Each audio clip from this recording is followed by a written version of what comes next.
Hello, and welcome back to Talk Sarah, the podcast where we speak slowly, use simple English, and talk about the things that actually matter in everyday life. I'm Sarah, and I am so happy to have you here with me today. Hey everyone, I'm Alex, and I have to say something important right at the beginning. This podcast comes out every single day, not every week, every day, because we really believe that daily practice is the best way to improve your English.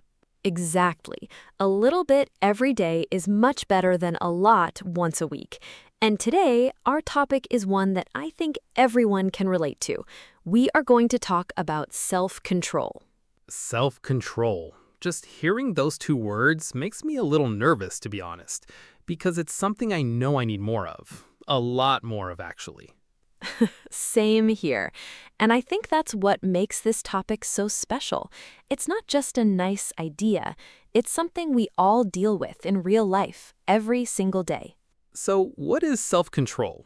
In very simple words, self-control means you are able to manage your actions, your feelings, and your habits. You decide what you do instead of just reacting automatically. Right. It means you are the one driving your own life, not your emotions, not your habits, not your phone. You. That sounds simple, but in practice, it is genuinely difficult.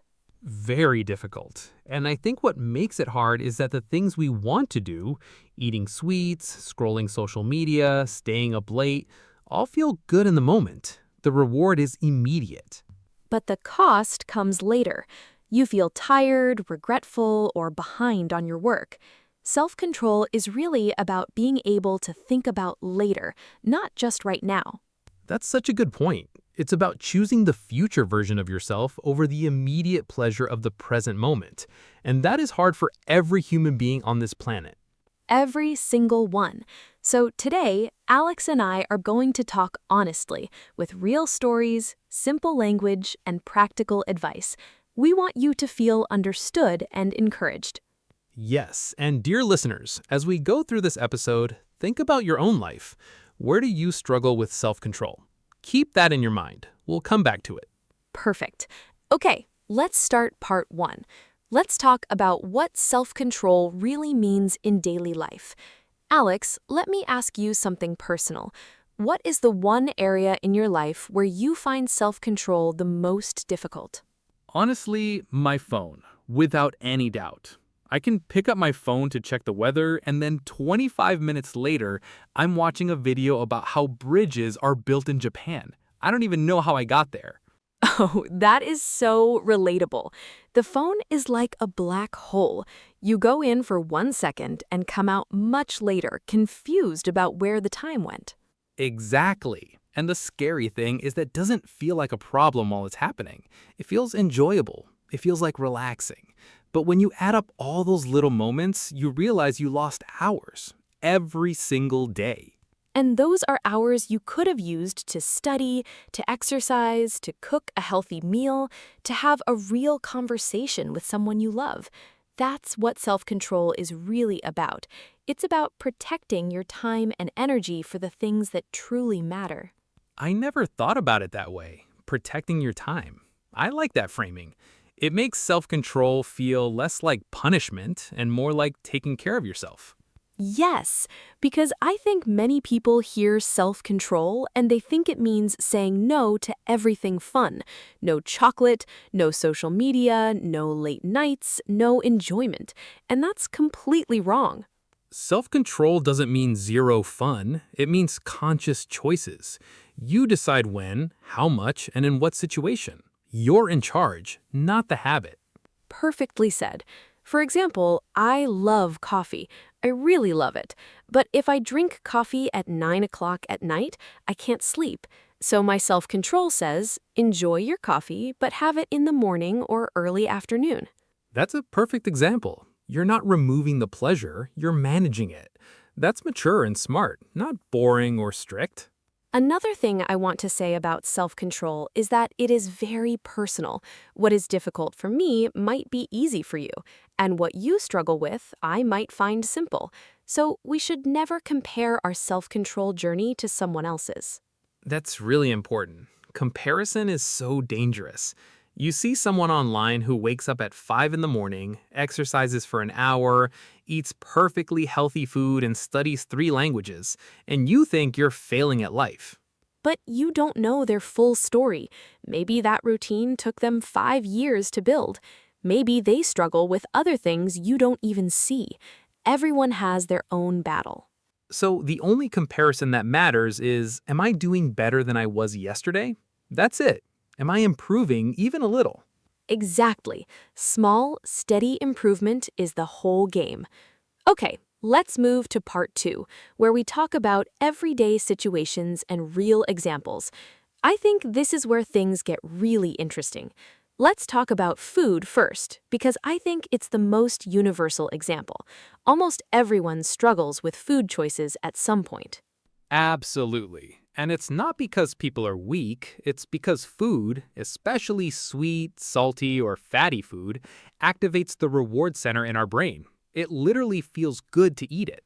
Our brain says, more, more, more. And the food industry knows this. They design snacks to be impossible to stop eating. There's actually a famous phrase in marketing, bet you can't eat just one. They know self-control is hard. So what do? I can't always win against a bag of chips and my own brain chemistry. Honestly, you don't win by using more willpower. You win by not having the chips in the house in the first place. If they're not there, you can't eat them. Problem solved. Change the environment, not just the mindset. That's actually a really powerful principle. It works with so many things. It does. For me, I keep fruit on my kitchen counter where I can see it easily, and I put the chocolates in the back of a high shelf. The fruit gets eaten, the chocolate stays there much longer. Because the easy choice becomes the healthy choice. That's genius, honestly. Okay, let's talk about time management. This is another huge area for self-control. Yes, this is something I really had to work on. I used to waste so much time, not doing big, bad things, just small, mindless things, watching one more video, reorganizing my desk for the 3rd time, checking my email every 10 minutes. Productive procrastination. Doing busy-looking things to avoid the real task. I am very guilty of this. I will clean my entire apartment instead of writing one difficult email. Yes, apartment has never been cleaner than when I have a deadline.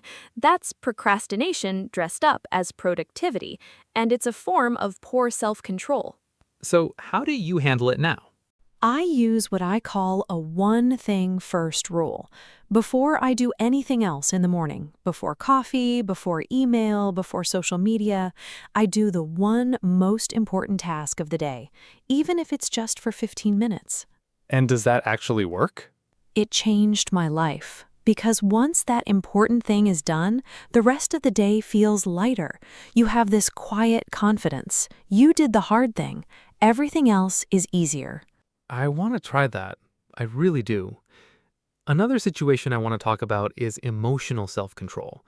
Controlling how you react when you feel strong emotions, anger, sadness, frustration, jealousy. This is a big one, and I think it's underestimated. People talk a lot about physical self-control, food, exercise, sleep, but emotional self-control is just as important, maybe more. Because emotions drive so many of our decisions. When I feel angry, I make terrible decisions. I send messages I regret. I say things that hurt people I care about. And the damage from emotional outbursts can be very hard to repair. One angry sentence said at the wrong moment can damage a friendship or a work relationship for a very long time. So what's the skill? How do you get better at emotional self-control? The most important thing is to create a gap between feeling and reacting. When you feel a strong emotion rising, anger, panic, jealousy, don't react immediately. Pause. Breathe. Give yourself even just 30 seconds. And in that 30 seconds, your brain moves from pure emotion to a little bit of reason. You can ask yourself, is this reaction going to help me or hurt me? Exactly. You can't always control how you feel, but you can almost always control what you do with that feeling. That choice, that small gap, is everything. I want to mention one more example before we move on. Spending money. I think in modern life, with online shopping and one-click buying, financial self-control has become one of the hardest things. Oh, it's so easy to spend now. Everything is designed to make buying feel effortless and fun. Little notification, your order is on the way, and you feel a little burst of excitement, even though you probably didn't need that thing. I started using a simple rule. I close the shopping app and wait 24 hours. If I still want to buy it tomorrow, I think about it more seriously. If I forgot about it, clearly I didn't need it. The 24-hour rule is beautiful. It costs you nothing and it saves you so much money. And it builds self-control as a habit, not just a one-time effort. Great. I think we have covered so many real examples. Let's move to part 3, how to actually build self-control. This is the part I've been waiting for. Okay, let's get practical, because I think the big question after all these examples is, okay, I understand what self-control is, but how do I actually get better at it? Right. Knowing is one thing, doing is a completely different thing. So the first and most important principle is this: start smaller than you think you need to be. Much, much smaller. If you think you should start with 20 minutes of exercise, start with 5. Why so small? Doesn't that feel useless? It feels too easy, and that's the point. When something feels too easy, you actually do it, and when you do it consistently, it becomes a habit. And habits are automatic. They don't require self-control anymore. Oh, that's a really interesting idea. The goal is to turn the behavior into a habit so that eventually you don't have to fight yourself to do it. It just happens. Exactly. Brushing your teeth is a habit. You don't need self-control to do it. You just do it. The goal is to make good behaviors feel that natural over time. And you get there by starting small and being consistent. Even 2 minutes of exercise every day for 30 days teaches your brain and your body that this is just what we do now. Perfect. Second principle, design your environment for success. We touched on this in part 2, but it deserves its own spotlight. Your environment is incredibly powerful, more powerful than motivation. Motivation comes and goes. Your environment is always there. Exactly. If you want to read more, put a book on your pillow. If you want to drink more water, put a glass of water on your desk. If you want to exercise in the morning, sleep in your workout clothes. I've actually heard of people doing that, and it works? It works because it removes the friction. You wake up already dressed for exercise. There's no decision to make. The hard part is already done. You just have to go. The third principle, and this one is emotional, be gentle with yourself when you fail, because you will fail. I will fail. Every person who has ever tried to change a habit has failed along the way. Failure is not the opposite of progress. Failure is a part of progress. Every time you fail and start again, you are building resilience. You are training not just the habit, but the ability to recover. And I think this is where most people give up. They fail once and they say, see, I can't do this. I have no self-control. I'm just this kind of person. But that story is not true. You are not just this kind of person. You are a person who is learning, and learning always includes mistakes. So the story should be, I failed today. That's okay. Tomorrow I start again. No drama, no guilt, just start again. Simple and powerful. No drama, no guilt, just start again. Fourth principle, connect your effort to a meaningful reason, not a vague reason, a real, emotional, personal reason. Like, instead of saying, I want to be healthier, you say, I want to have energy to play with my children every evening. Yes, one is an idea, the other is a feeling. When things get difficult, the feeling is what keeps you going. The idea won't save you at 11 o'clock at night when the cookies are calling your name. But the image of your children or your health or your dream, that can. Okay, fifth principle? Celebrate small wins. This sounds simple, but most people completely skip it. When you do something good, take 5 seconds to feel proud. Tell yourself, I did that. That matters. because our brains are wired to remember negative experiences more strongly than positive ones. So we have to consciously create positive memories of our own good behavior. Exactly. Every small win that you acknowledge becomes a building block of confidence, and confidence makes the next good choice easier. Progress, not perfection. That's the whole philosophy in 3 words. 3 beautiful words. Let's head to part 4, the challenges, because even with all this good advice, there are real obstacles, and we should talk about them honestly. Okay, let's be honest now. Even when you know everything we just talked about, sometimes you still fail. Sometimes self-control feels impossible. Why does that happen? One big reason is tiredness. When I'm tired, my self-control disappears. I make bad food choices, I say things I don't mean, I skip exercise, I waste time on my phone. Sleep is actually one of the most important foundations of self-control. Research shows that people who sleep less make worse decisions and have less ability to resist temptation. So, sometimes the most powerful self-control action you can take is to go to bed earlier. That sounds funny, but it's true. It's completely true. Another big challenge is stress. When we feel stressed or overwhelmed, our self-control weakens significantly. We want immediate comfort, food, entertainment, distraction. And those things do help in the short term. They reduce the stress feeling temporarily, but then the stress is still there. Plus, we feel guilty for the snacks or the wasted time. So the healthy approach is to address the stress directly, even briefly. Take a 5-minute walk, write 3 sentences in a journal, call a friend. Do something small that actually helps instead of running away from the feeling. Another challenge is boredom. I eat when I'm bored. I shop when I'm bored. I scroll endlessly when I'm bored. Boredom is secretly one of the biggest enemies of self-control. Because we reach for the quickest, easiest source of stimulation, and usually that's our phone or food, or both at the same time. Guilty. 100% guilty. What do we do about boredom? First, recognize it for what it is. When you reach for your phone, ask yourself, am I actually bored right now? Am I looking for stimulation? If the answer is yes, you have a choice. You can choose a better source of stimulation. Like taking a short walk, calling someone, stretching, reading, making something with your hands. All of these actually feed the brain in a more meaningful way. And they leave you feeling better afterward, not worse. That's the key difference. After 40 minutes on social media, most people feel drained or inadequate. After a 20-minute walk, people feel refreshed and calm. The last challenge I want to mention is the all or nothing trap. This is a thought that says, if I can't do it perfectly, there's no point in doing it at all. This thinking is so destructive. I fell into it for years. If I missed one day of exercise, I would think the whole routine was ruined, so I'd skip the next day too, and the day after, until the habit was completely gone. One missed day, one bad meal, one weak moment. These are not failures. They're just blips, small interruptions in an otherwise good pattern. And the way you respond to the blip is what defines your self-control, not the blip itself.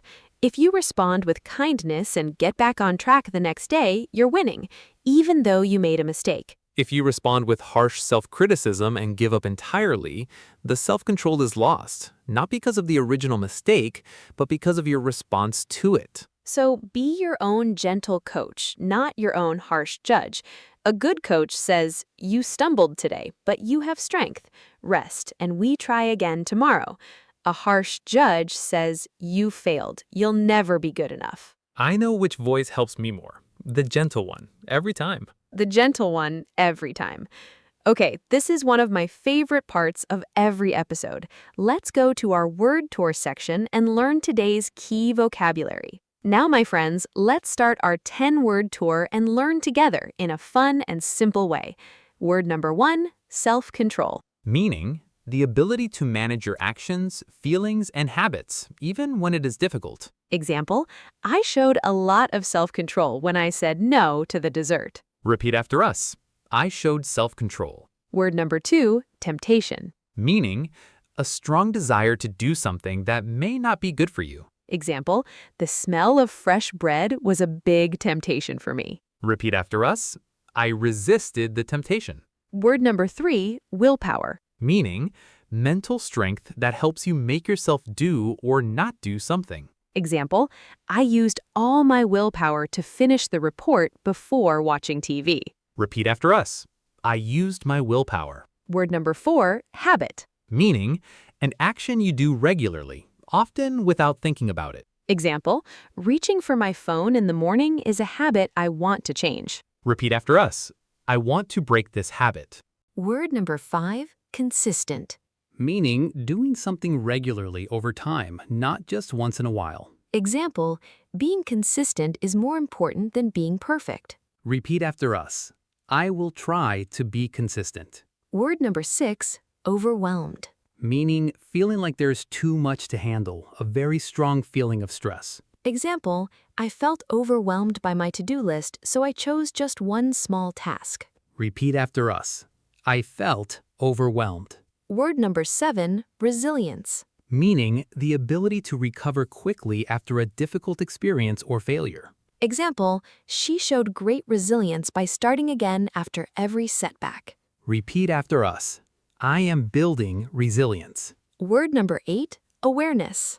Meaning, the ability to notice and understand what is happening around you or inside you. Example, the first step to change is awareness. You must notice the habit first. Repeat after us. Awareness is the first step. Second to last, Alex. Word number 9, momentum. Meaning, a force that keeps something moving forward, making it easier to continue. Example, once I started studying, the momentum helped me keep going for hours. Repeat after us. I gained momentum. One last, Alex. Word number 10, friction. Meaning, anything that makes a task harder or slower to start. Example, keeping my running shoes by the door removes friction from exercising. Repeat after us. I removed the friction. And that's a wrap on today's episode of Talk Sarah. Alex, this was such a rich conversation. I feel like we covered so much, and I hope our listeners feel the same way. I really enjoyed it, and honestly, I feel more motivated to work on my own self-control after this conversation. Talking about it makes it feel more real and more possible. That's the exact goal. Let's do a quick summary for our listeners. Today, we talked about what self-control really means, managing your actions, feelings, and habits. We talked about how it shows up in daily life with food, money, time, and emotions. We talked about how to build it, step by step. Start small, design your environment, be kind to yourself, know your deeper reason, and celebrate every small win. And we talked about the real challenges: tiredness, stress, boredom, and the dangerous all-or-nothing thinking that stops so many people from continuing. And in our word tour, we learned 12 important words: self-control, temptation, willpower, habit, consistent, procrastinate, overwhelmed, resilience, awareness, momentum, friction, and outburst. Please practice those words today. Use them in a sentence. Write them down. Say them out loud. The more you use a word, the more it becomes yours. And dear listeners, remember what Sarah said earlier. You are the driver of your own life, not your habits, not your feelings, not your phone. You. And you can always practice getting better at that. Progress, not perfection. Small steps every single day. We will be back tomorrow with a brand new episode, because that's what we do here, every day, without fail. Thank you so much for listening. Take care of yourselves, rest well, drink some water, and we'll see you tomorrow. Goodbye, everyone. Until tomorrow, keep going, be kind to yourself, and remember, every small step counts. Goodbye. See you tomorrow.